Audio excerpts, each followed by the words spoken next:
I woke up to the sound of grinding metal and the smell of hot asphalt.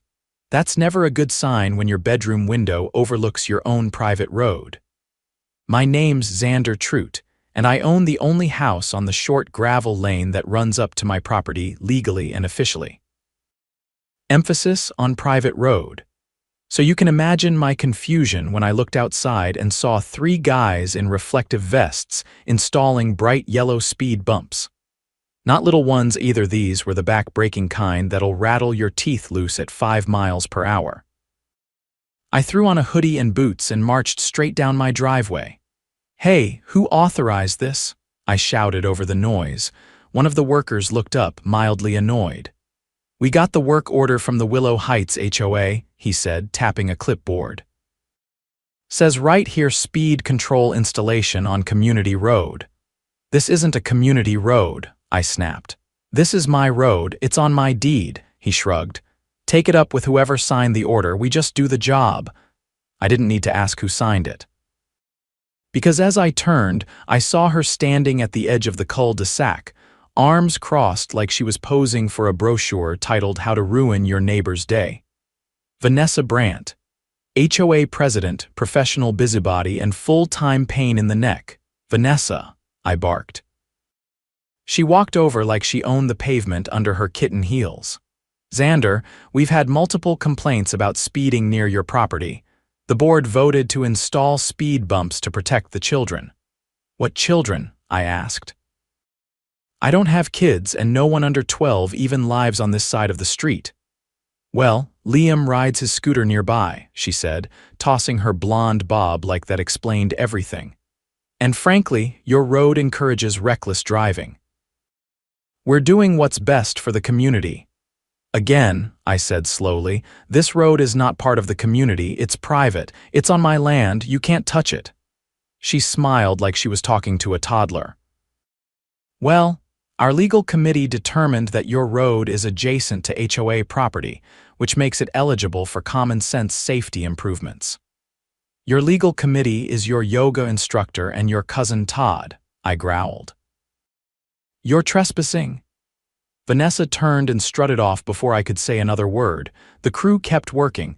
I couldn't stop them without risking a scene I'd end up paying for, so I did the next best thing. I started documenting everything: photos, videos, time stamps. I even pulled up my property survey and deed and left a call with my lawyer.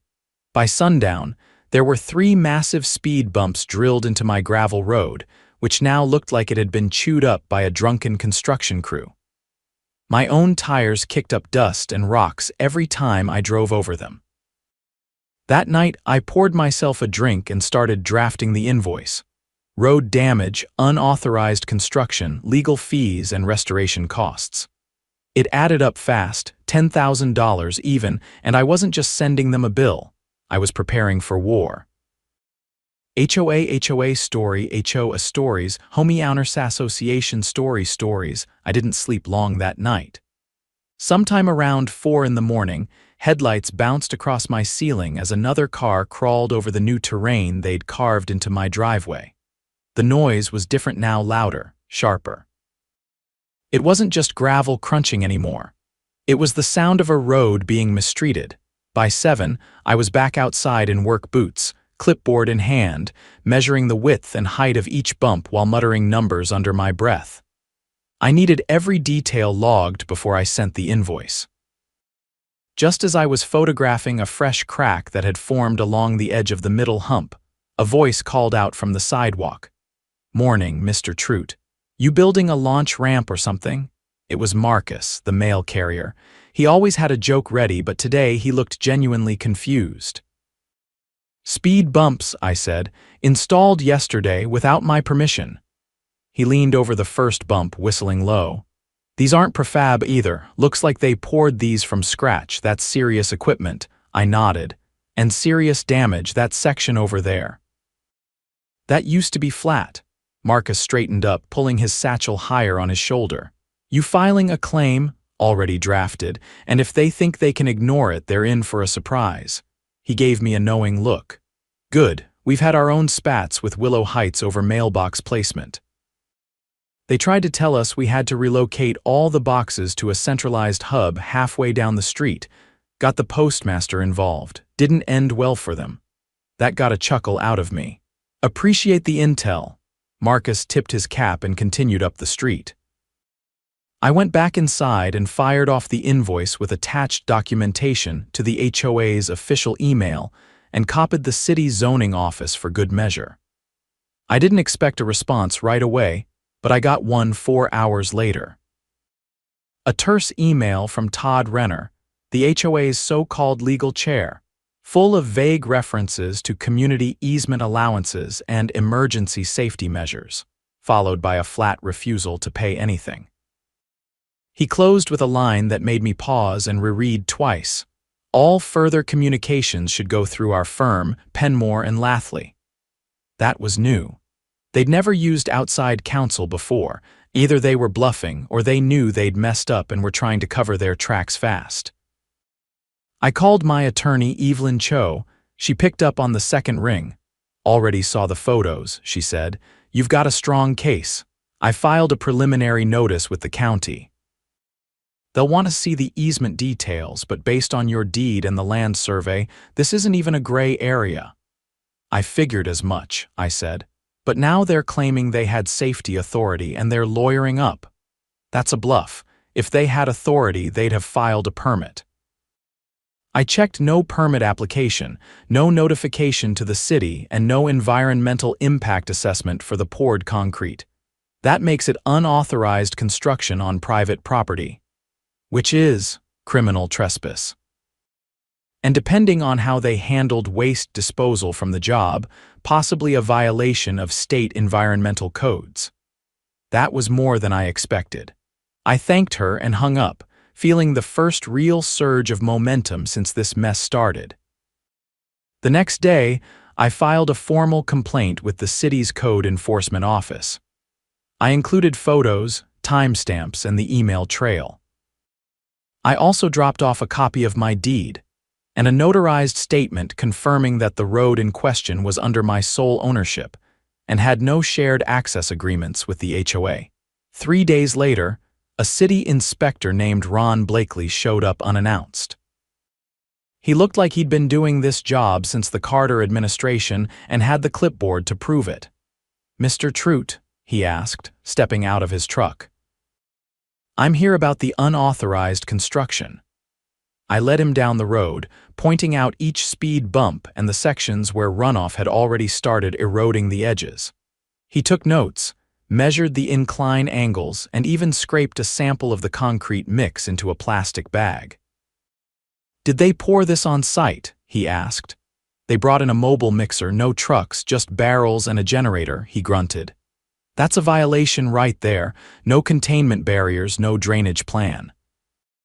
"And this one here," he tapped the side of the tallest bump with his boot, "exceeds the legal height limit for residential traffic zones." "What does that mean?" "It means someone's getting fined. And if this was done without a permit, the city's going to want it removed. At their expense." That night, I received an anonymous envelope shoved through my mail slot. No return address, no stamps. Inside was a folded HOA meeting transcript clearly not meant for public circulation. It was a printed Zoom call log, and near the bottom, I found what I was looking for. "Vanessa, we can't wait for permits. The Trout property is setting a bad precedent. If we don't show we have control over adjacent areas, others will start making exceptions too. Todd, we'll call it a safety measure. As long as no one files a report, we can say it was urgent. Vanessa. If he complains, we'll say it's a community decision." That was it. The smoking gun. They'd admitted to bypassing city protocol because they were worried about losing influence, not safety. I brought the transcript to Evelyn the next morning. She read it once, then again, slower the second time. "This is evidence of premeditated fraud," she said. "They knew they were acting outside their authority and moved forward anyway. That opens them up to punitive damages. Can we press charges?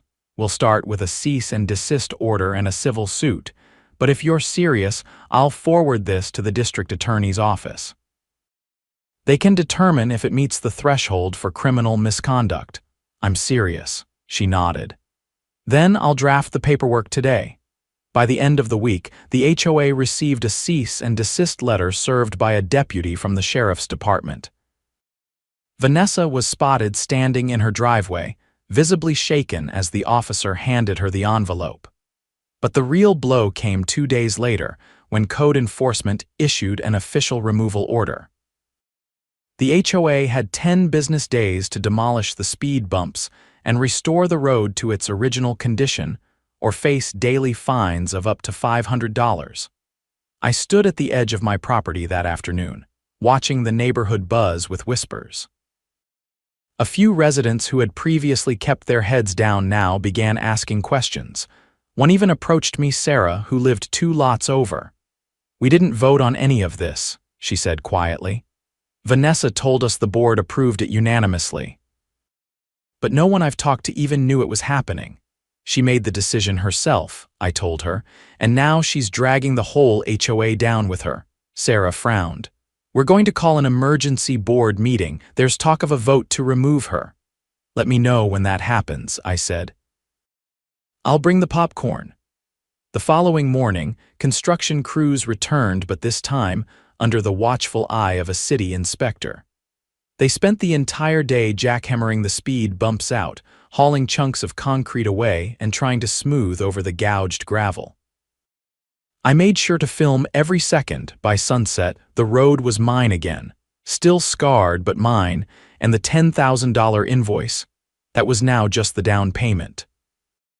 3 days after the removal order was enforced, I got a call from Evelyn while I was reseating the torn-up shoulder of the driveway. She didn't usually waste time on small talk. "They've escalated," she said. "Willow Heights HOA just filed a counterclaim." "For what?" I asked, wiping sweat from my brow. "They're alleging that your road created a nuisance condition that endangered the neighborhood. They're trying to frame your private drive as a liability to the community." "It's flimsy, but it's enough to stall the civil suit." I dropped the rake. "They're trying to turn their mistake into my fault. They're grasping," she said, "but it tells me something else too. They're scared." I paced to the edge of the gravel, staring down the slope where the speed bumps had once been. "What's our move?" "I'm requesting an evidentiary hearing. We'll need more than pictures now, we need testimony. If we can show they acted with intent to deceive, I can fast-track this to a judge." The next 48 hours were a blur. I reached out to neighbors who'd been on the fence. Some were hesitant, but once I mentioned the city had already issued violations, more began opening up. One of them, a retired engineer named Neil who lived across the street, had kept detailed logs of HOA meetings for years, complete with audio recordings, all perfectly legal under our state's single-party consent laws. When Neil offered up a USB drive with over a dozen meetings, Evelyn called in a paralegal to start combing through them. The bombshell came from a recording dated 6 weeks before construction started. Vanessa's voice came through faint but clear. "If we treat that road like it's part of the community, we can eventually push for a property line review. The board can claim maintenance responsibility and fold it into our jurisdiction." Another voice, possibly Todd, responded, "But it's not ours. We'll make it ours," she said. That wasn't just overreach. That was attempted property annexation. Evelyn took the recording straight to the district attorney's office. The DA's staff didn't need long to act. 2 days later, a subpoena landed on the HOA's doorstep. The charge: attempted fraudulent misappropriation of private property. The morning after, 2 plainclothes investigators from the county's white-collar crimes division arrived at the HOA office. Vanessa wasn't there. She'd left town the night before, according to a neighbor who saw her car pulling out with luggage strapped to the roof. Not that it mattered. The HOA's board was still liable as an entity. And the paper trail we'd built: emails, service invoices, the private transcript, and now the recordings was ironclad. At the next public hearing, Evelyn and I sat in the front row. The courtroom wasn't packed, but several residents from Willow Heights sat behind us, whispering quietly as the judge entered. On the other side, Todd sat at the defense table alone, pale and visibly sweating through his collar. His attorney leaned in and whispered something that made him sink lower in his chair. The judge called the case and asked for initial statements. Evelyn stood, calm and deliberate. "Your Honor, what began as a case of unapproved construction quickly revealed a deeper pattern of misconduct. The defendant's organization not only trespassed and damaged private property, but attempted to obscure legal boundaries in order to claim ownership over something they knew was beyond their authority." She paused, letting the weight of it settle. "We have recordings, documents, and sworn testimony that show clear intent to defraud." The judge nodded slowly. "Proceed." When Todd's attorney stood, he tried to pivot, claiming the HOA acted in community interest. But when Evelyn played the audio clip of Vanessa talking about folding my property into their jurisdiction, the judge held up a hand. "That's enough." He turned to the clerk. "Schedule a full evidentiary hearing. I want this investigated thoroughly." After court adjourned, I walked out to the parking lot and found Neil waiting beside his truck. "They're done," he said, arms folded. "Maybe not all of them," I said, "but the rot's exposed now." He nodded once. "People are angry. Some of us are ready to start pushing for a full recall." That evening, an emergency meeting notice went out to all Willow Heights residents. It wasn't from the HOA. It was from a coalition of homeowners calling for a vote to dissolve the current board entirely. I wasn't technically part of the HOA, but I was invited anyway. When I showed up at the community center, the room was packed. Folding chairs filled every corner. People stood along the walls. And at the front, a printed transcript of Vanessa's recording sat taped to a whiteboard under the words, "This is who represents you." A middle-aged woman I recognized from a few blocks over stood and addressed the crowd. "We've been told this board has our best interests at heart. But they tried to steal a neighbor's land. They lied about votes, and they've cost all of us money that could have gone to real improvements." Murmurs of agreement echoed across the room. "We deserve better." A vote was held on the spot. No one from the board showed up to defend themselves. Every seat was declared vacant. Within a week, a temporary committee took over. They hired an independent auditor who revealed something even more damning. The HOA had diverted funds to pay for the speed bump construction from a reserve account meant for sidewalk repairs. That wasn't just unethical, it violated state HOA regulations. The final blow came when the DA filed formal charges against Vanessa for willful misappropriation of funds and property fraud. She was arrested in a neighboring county after being stopped for a broken taillight. 2 of the former board members were subpoenaed shortly after, including Todd. Meanwhile, Evelyn filed a civil suit for damages on my behalf. This time, there was no counterclaim, no stalling. The new committee didn't even contest it. They settled the day before trial for the full amount, $10,000 for road damage, plus an additional $5,000 for legal costs and restoration efforts. When the check arrived, it came with a formal letter of apology signed by the interim president. I deposited it the same day and used part of it to have the road professionally resurfaced. The gravel was replaced with compacted stone and a proper drainage trench. It looked better than it ever had. A month later, I threw a small cookout for the neighbors who'd backed me. Neil came by with a 6-pack. Sarah brought potato salad. Even Marcus, our mail carrier, stopped in for a burger. As the sun dipped below the trees, Neil lifted his beer in my direction. "Can't believe you took down the whole board with a driveway dispute." I raised mine in return. "They should have left it alone." From that day forward, Willow Heights operated under a new charter, one that emphasized transparency, resident voting rights, and clear boundaries literally and legally. And my road. Not a single bump in sight. The day after the settlement check cleared, I got a call from Officer Stroud, one of the detectives assigned to the white-collar division. He asked if I'd be willing to come down to the station to answer a few follow-up questions. It wasn't unexpected, but I could tell by the tone in his voice that something new had surfaced. I met him at his office that afternoon. The walls were lined with case files and a corkboard with flowcharts and tagged photos. Stroud was the kind of guy who didn't speak unless he had something nailed down. He motioned for me to sit and slid a thin file across the desk.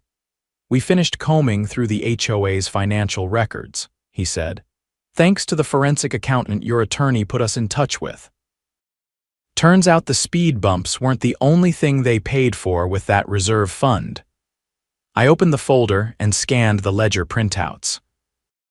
There were entries for landscaping services that had never been performed, contractor fees billed to non-existent companies, and payments made to a shell LLC registered under a familiar name.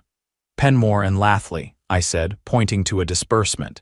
"Yep," Stroud replied. "Only there's no law firm by that name. It's a fake business license registered in Nevada and tied to a P.O. box. The registered agent, Todd Renner." I leaned back in the chair.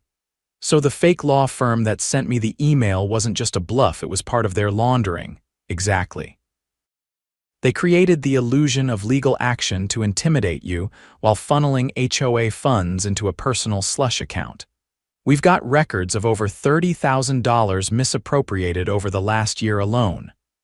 "Do you have enough to charge them?" "We already did," he said. "The DA filed charges against Todd yesterday: wire fraud, embezzlement, and impersonation of legal counsel. A warrant was issued this morning. He's in custody." I let out a breath I hadn't realized I was holding. "There's more," Stroud continued. "We traced a contractor payment from the speed bump job to a company that doesn't hold a valid contractor's license. The owner, a guy named Brent Lacey, is on probation for prior permit violations. He was paid in cash through a third party, another shell company set up by Vanessa. She used an unlicensed contractor. Worse, she knew his license was revoked. We found emails where she instructed him to keep it quiet and use informal labor. We're charging her with conspiracy to commit fraud, misuse of community funds, and unlawful contracting. She's got a court date next month." I stood, trying to process it all. "So what happens to the HOA now?" Stroud closed the file. "With most of the board either under indictment or dissolved, the interim committee's petitioning for state oversight. It'll take time, but this neighborhood's going to be under a microscope for a while." That evening, I got a knock on the door. It was Sarah, holding a manila envelope and looking more resolved than I'd ever seen her. "We just finished the transition vote," she said. "The interim committee's stepping aside. We elected a new board, 5 members, all residents with no ties to the old guard." "Congratulations," I said, opening the screen door. "We also voted to amend the charter," she continued. "The new bylaws prohibit any action involving private property unless unanimously approved by the board and with documented consent from the affected homeowner." "Good," I said. "That should stop any future power grabs." She handed me the envelope. Inside was a notarized statement formally recognizing that my road was outside the jurisdiction of Willow Heights HOA and would remain so permanently. It was signed by every new board member. "Consider it a peace offering," she said. "And a thank you." I thanked her and watched her walk back down the hill toward her home. For the first time in months, the street felt calm, no construction noise, no blinds twitching, just quiet. Over the next few weeks, things settled into a new rhythm. The road restoration held up beautifully, and the new surface reduced runoff into the adjacent yards. A few residents even asked if the contractor I used could be hired to fix other parts of the neighborhood. I passed along the number with one condition: get permits and get it in writing. Evelyn wrapped up the last of the civil filings. We didn't pursue additional damages beyond the settlement the new board was trying to rebuild, and I wasn't interested in bleeding them dry. Still, the judge imposed a restitution order on Vanessa and Todd if and when they were convicted. They'd be paying back every penny they stole. The day Todd's trial began, Local news vans showed up outside the courthouse. The headline on the evening broadcast said it all. HOA board accused of embezzlement, fraud and scheme to seize private property. Vanessa's mugshot followed, looking a far cry from the confident woman who once told me my road was part of the community. They both pled not guilty, but the evidence was overwhelming. Between the emails, fake contractor payments, and shell firms, the prosecution had a timeline that spanned nearly 18 months. Testimonies from residents, former board members, and even the unlicensed contractor sealed it. It took the jury less than 2 hours. Todd was sentenced to 6 years with no eligibility for parole until year 4. Vanessa received 4.5, plus mandatory restitution, and a 10-year ban from serving on any HOA or nonprofit board. The judge called her actions an egregious abuse of neighborly trust and civic responsibility. Back in Willow Heights, the new board held their first open meeting in the community park rather than the clubhouse symbolic, they said, of their commitment to transparency. Every resident was invited. No closed-door votes, no procedural trickery. Marcus, the mail carrier, even showed up during his break and gave a short speech about how peaceful the route had become. At the end of the meeting, Neil stood up and proposed renaming the road that led to my property. The idea got some laughs, but it passed unanimously. They named it Trout Lane. The city approved the signage a few weeks later. It wasn't an official street change, just a posted nameplate at the base of the drive, mounted on a cedar post next to the newly planted dogwood tree. Every time I pulled in, I saw it there. A small reminder of how far things had come. From a rogue speed bump to a full-blown criminal trial, it had been a long haul. But in the end, the truth held. The community rallied. And the people who tried to twist the rules for power and profit got exactly what they deserved. Justice wasn't always fast. But when it came, it hit harder than a truckload of concrete.